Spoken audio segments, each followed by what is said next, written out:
সুপ্রিয় দর্শক, সদর টিভির ফেসবুক লাইভে সরাসরি যুক্ত হয়েছি আমি জাহিদ হাসান। দর্শক, এই মুহূর্তে দাঁড়িয়ে আছি কাহালু টু দরগাহাট যাওয়ার যে রাস্তা, ঠিক এই রাস্তায় দামাই এলাকায়, এটি মূলত দামাই এলাকার মধ্যে এখানে একটি সংঘর্ষের সৃষ্টি হয়েছে। মূলত একটি অটো ভ্যানের সাথে তিনটি মোটরসাইকেলের মুখোমুখি সংঘর্ষ যাকে বলে, এরকমই একটি সংঘর্ষের ঘটনা ঘটেছে। এখানে আমার সামনে একটি মোটরসাইকেল দেখতে পাচ্ছি, আপনাদেরকে যদি একটু দেখাই, এই মোটরসাইকেলের যে অবস্থা এটি কিন্তু একদম ভেঙে দুমড়ে মুচড়ে গিয়েছে এবং এখানে কিন্তু আপনারা দেখতে পাচ্ছেন যে এখানে শত শত মানুষ কিন্তু রাস্তার চারপাশে কিন্তু ভিড় করছেন।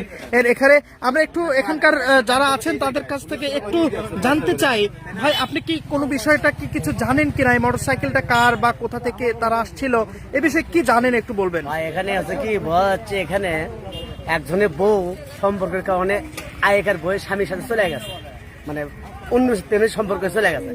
আগেকার যে স্বামী আছে তাই এখন তার একটা বাচ্চা আছে, তাহলে দেখছে বইয়ে চলে যাচ্ছে, বউরা চলে যাচ্ছে, তখন কি জন্য আগেকার সম্পর্ক তুমি আবার রক্ত আনতেছে গাড়ি খুবই স্পিডে, ও মারছে স্পিডে, মানে ধাওয়া, এক কথা ধাওয়া, হয়তো দুই স্পিড, মানে 100 স্পিড আসছে। এই সামনে আছে পড়ে গেছে ভ্যানের, ও ভ্যানের সাথে একজন গাড়ির সাথে একজন মারেছে 3 নম্বর, আর এক 3 নম্বর গাড়ি আছে, এই গাড়িটা এও সালে একটি পড়ে গেছে, 3 গাড়ি একটি হয়ে ভ্যানওয়ালা গাড়িতে একটি সব পরে শেষ, আরো আধা মরাই একজন মারাই গেল, এই অবস্থা।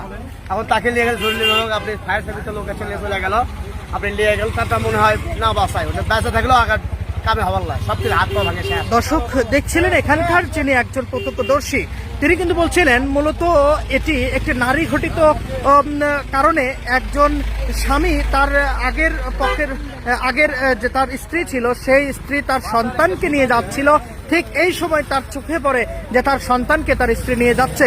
ঠিক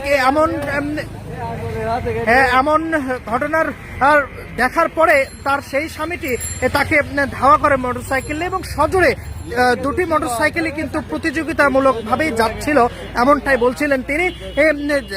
যাওয়ার সময় কিন্তু ঠিক এই রাস্তার ঠিক এই জায়গাটিতে সজোরে কিন্তু ধাক্কা লাগে। সজোরে ধাক্কা লাগার কারণে কিন্তু এখানে আপনাদেরকে যদি আরো একটি মোটরসাইকেল যদি দেখায়, ঠিক আমার এই সামনের অংশ, সামনে দেখতে পাচ্ছেন এখানে আরো একটি মোটরসাইকেল রয়েছে, যে মোটরসাইকেলটি পালসার মোটরসাইকেল। আমরা যদি একটু দেখানোর চেষ্টা করি, এই মোটরসাইকেলের সামনের অংশ একদম কিন্তু ভেঙে চুরে কিন্তু একদম দুমড়ে মুচড়ে গিয়েছে, যার কারণে আপনারা বুঝতেই পারছেন যে যারা মোটরসাইকেলের চালক ছিল তাদের কি হাল। মূলত এখানকার যারা আশেপাশের যে সকল লোকজন ছিল তারা কিন্তু বলছেন যে তাদের মধ্যে গুরুতর আহত কিন্তু অনেকজন, কিন্তু একজন একদম বেশি গুরুতর আহত, তাকে নিয়ে কিন্তু বগুড়ায় যাওয়া হয়েছে। তবে সে এখন পর্যন্ত কি বাঁচবে না তা কিন্তু এখন পর্যন্ত সঠিকভাবে কেউ বলতে পারছে না। তবে এখন পর্যন্ত আমরা তারও লাস্ট আপডেট আমরা কিন্তু এখন পর্যন্ত পাই নাই। তবে আমরা চেষ্টা করছি, এখানে কাহালু থানা পুলিশকেও আমরা লক্ষ্য করেছি এবং কাহালু ফায়ার সার্ভিস, সে ফায়ার সার্ভিসকেও আমরা দেখতে পাচ্ছি তারা কিন্তু ঘটনাস্থলে এসেছেন এবং তারা উদ্ধার কার্য চালাচ্ছেন। মূলত এখানে উদ্ধারের যে বিষয়টি, মূলত দুইটি মোটরসাইকেল কিন্তু এখানে আছে। আমরা কাহালু থানার একজন সাব ইন্সপেক্টর মোস্তাফিজ ভাই এখানে এসেছেন, তিনিও কিন্তু বিষয়টি দেখছেন এবং অন্যান্য ফায়ার সার্ভিসের সকল সদস্যরা তারাও কিন্তু এখানে আছেন। আপনারা দেখতে পাচ্ছেন যে ফায়ার সার্ভিস টিমের সদস্যরাও কিন্তু এখানে আছেন।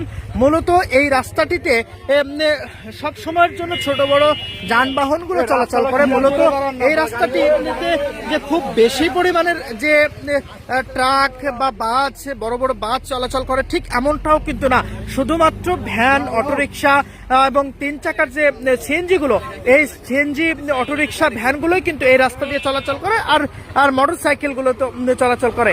এই রাস্তাটিতে কিন্তু খুব দুর্ঘটনা কিন্তু খুব কমই হয়, কিন্তু আজকে যে দুর্ঘটনাটি, এই দুর্ঘটনাটি আমরা যতটুকু জানতে পারলাম, মূলত এটি একটি মোটরসাইকেল যখন আরো একটি মোটরসাইকেলটিকে ধাওয়া দিচ্ছিলেন, ঠিক সেই সময় যখন একজন আরেকজনকে ওভারটেক করছিল বা আরো পাশ থেকে যখন আরো একটি মোটরসাইকেল আসছিল, তখন 3টি মোটরসাইকেল মুখোমুখি অবস্থায় হয়ে নিয়ন্ত্রণ হারিয়ে আরো একটি পাশে থাকা একটি অটো ভ্যানকে তারা কিন্তু সজোরে সংঘর্ষ হয় এবং ঠিক সেই মুহূর্তে কিন্তু যারা অটো ভ্যানের যে সকল লোকজন ছিল তারা কিন্তু পড়ে যায় এবং পড়ে যাওয়ার পর তারা কিন্তু অনেকেই আহত হয়। আহতরা কিন্তু এখানে আমরা এখন পর্যন্ত কাউকেই পাই নাই।